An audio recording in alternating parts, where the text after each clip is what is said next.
Hello everybody from Plant Reviews. Today is a beautiful sunny day, 20th of February. It's a beautiful winter sunny day, and well, there's not many in England, but luckily the county where I live, Kent, is blessed to be the sunniest county of the UK. So I'm trying to make the most of it today, and yes, I decided to start today with a video on these beautiful winter flowers, crocuses. Well, crocuses actually are a group of flowers of about 90 species, and they'll actually bloom between autumn and spring. So it is true, a lot of species bloom in winter. However, there's also several species blooming in autumn and some other later in spring. I will talk today obviously about the winter blooming crocuses. Crocus is a genus of flowering plants in the iris family Iridaceae, in the subfamily Crocoideae, and about 90 species of perennial cormous plants belong to this genus. Perennial means that they live more than 1 year, not annual. Crocuses can live several years, and cormous it is a term defining the fact that these plants have a structure. There is a corm that is kind of similar to a bulb, like a tulip, that basically is the only structure of a plant that stays in the ground when the plant is dormant and is not in leaf or in flower, so when it's not in the green, so to say in English. Several species of crocuses are cultivated for ornamental purposes. However, one, Crocus sativus, the saffron crocus, is cultivated for harvesting the spice, the saffron spice, and has been cultivated for 1,000 years.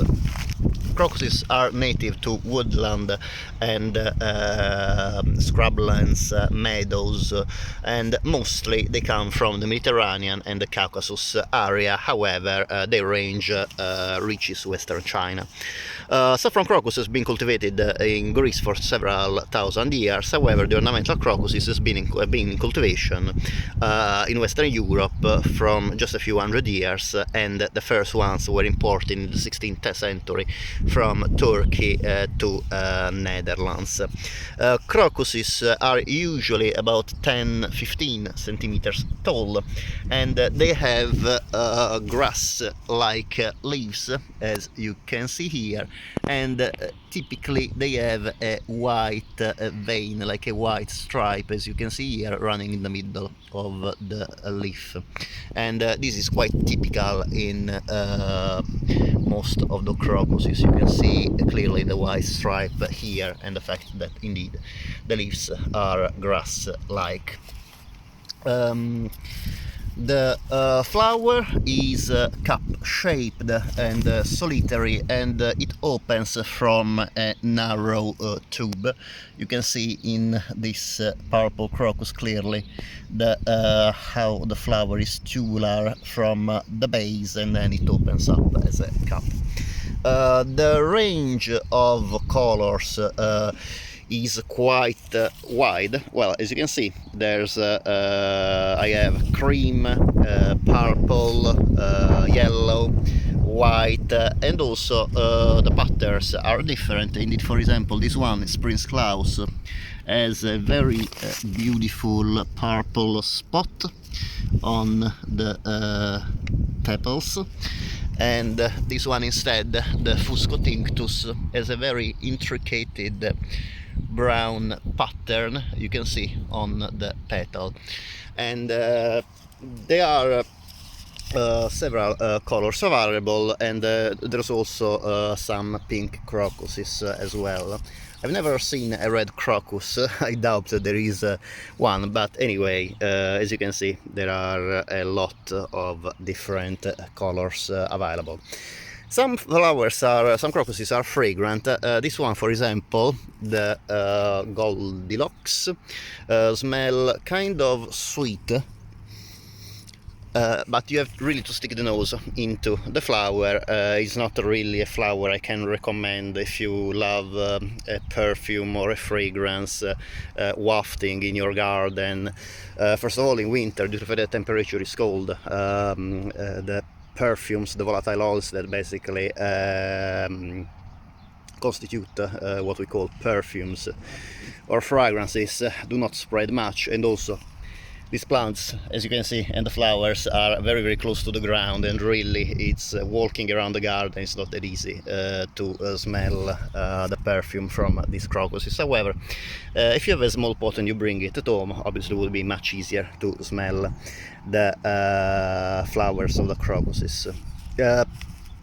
The colors, as I said, can vary a lot, so really there is a wide variety of colors to choose from.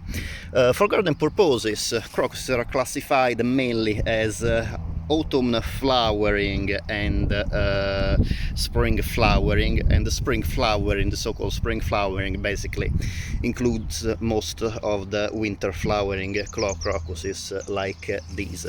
So many crocuses will bloom between February and March, like these ones, and in this species and varieties, the leaves and the flowers basically come out from the ground around at the same time.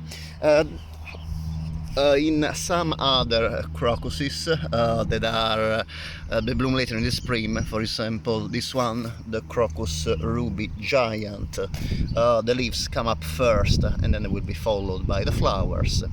And in some others, the autumn crocuses, for example this one, Crocus cochianus, the leaves come up in midwinter or very early spring, and they develop and they don't bloom in spring. Then the leaves will die down, and the only structure visible of the plant, actually not even visible because it's underground, will be the corm. And then from the ground in autumn will sprout the flowers, and only the flowers, just like naked flowers. So it is quite a sight, quite a view in autumn to see the autumn crocuses. They bloom in a way similar to the colchicums that are not very closely related to crocuses, but even in colchicums their flowers is usually comes usually in the autumn colchicums without any leaves, so in a very similar way that the autumn crocuses bloom. Among the several species cultivated, the most common are Crocus vernus, Crocus chrysanthus, Crocus flavus, Crocus sieberi, and Crocus thomasinianus. Among the spring flowers, while the cochianus and the speciosus among the autumn flowering.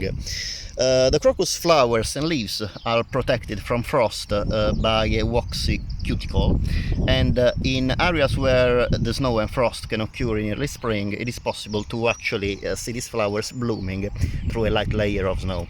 Some crocuses, in addition to the beautiful colors, as I said, are also fragrant. Actually, all the varieties I have today in bloom are fragrant, but as I said, the fragrance is very, very light, and it is kind of sweet, almost like a freesia-like, but a lot lighter, but however definitely pleasant. Obviously, crocuses are some of the flowers most beloved by pollinators, by the bees. In winter there's not many bees or bumblebees flying around, however the few pollinators flying around are extremely happy to visit the crocuses. The crocuses are mostly sold as corms in autumn, and they are very easy to find. Well, at least the most common ornamental varieties are extremely easy to find in a lot of garden centers and online shops. However, obviously for bulb collectors there are some rare varieties that need a little bit more effort to find, and they're usually available only in specialist nurseries online. The corms are sold in autumn and need to be planted about 5 centimeters deep and 5 centimeters apart in well-drained soil, and ideally in full sun or at least partial shade. Crocuses are some of the hardiest bulbs you can find. Indeed, they are hardy from USDA Zone 3 to USDA Zone 9, so they cover all the climate ranges in the United Kingdom. It is, in my opinion, crocuses are a very valuable plant, especially in rock gardens and at the front of the border. The problem of the crocuses I found is that they are extremely short. So obviously they are incredibly beautiful to see in rockeries.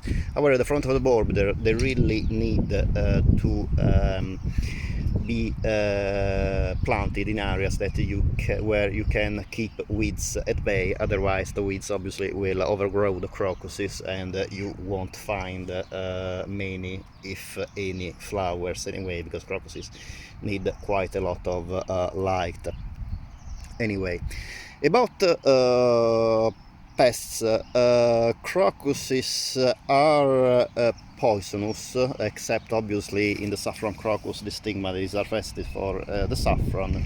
They're toxic to humans. However, I found that snakes and slugs, they don't really care much about the poison of the crocuses, so a lot of flowers can be damaged and eaten by slugs. You can see here, this one was clearly eaten by a slug.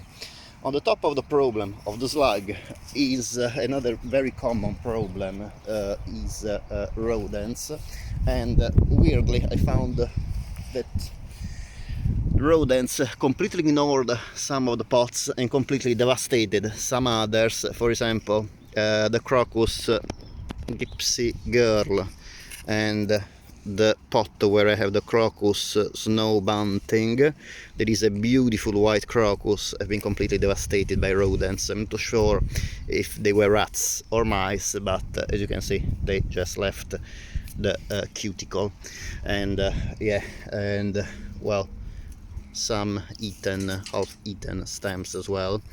I have a few that were able to survive because they were actually kind of protected by a weed, the bulb, so the other rodents didn't bother to actually dig out the weed to get the bulbs out. I hope that there are a few bulbs left, because a nice feature of the crocus is that they actually increase in number very easily.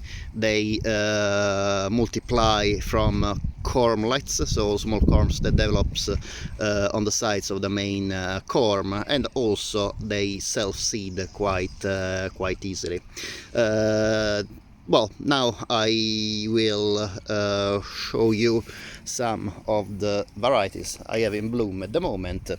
So this is a nice cream colored yellow variety, and it is called romance, and it is also lightly fragrant. As I said, these are all very lightly fragrant, and their fragrance is in between freesia and like honey, so it's definitely very pleasant. Here I have another pot that has been devastated by rodents, and unfortunately and I have just a few flowers left. This is the crocus blue pearl, and it is characterized by a very light pale blue on the outer part of the petal, a very light blue pattern, but it is mostly white with a yellow center. This one extremely extremely yellow, very bright yellow is the Crocus golden yellow, as the name implies. It is these flowers are quite big. They are about 4 centimeters in diameter, and about the same size is this purple one, that is the Crocus sieberry tricolor. Another yellow variety is this one. This one has smaller flowers than the golden yellow, and this has the Fusco tinctus, that it is very beautiful for the very bright color, but also for the beautiful stripy pattern that you can see on the outer petals. It looks like painted by hand. This one instead is a crocus that mostly will flower later in the season, in the spring, and it is called the Crocus Vanguard. And now I will go back to my other crocuses that are the ones that are in full bloom at the moment. So the Crocus Prince Claus is a crocus mostly white with some blue pattern on the outer petals, and it is also particularly nice because the orange stigma contrasts a lot with the white stamens. Then the Crocus Goldilocks that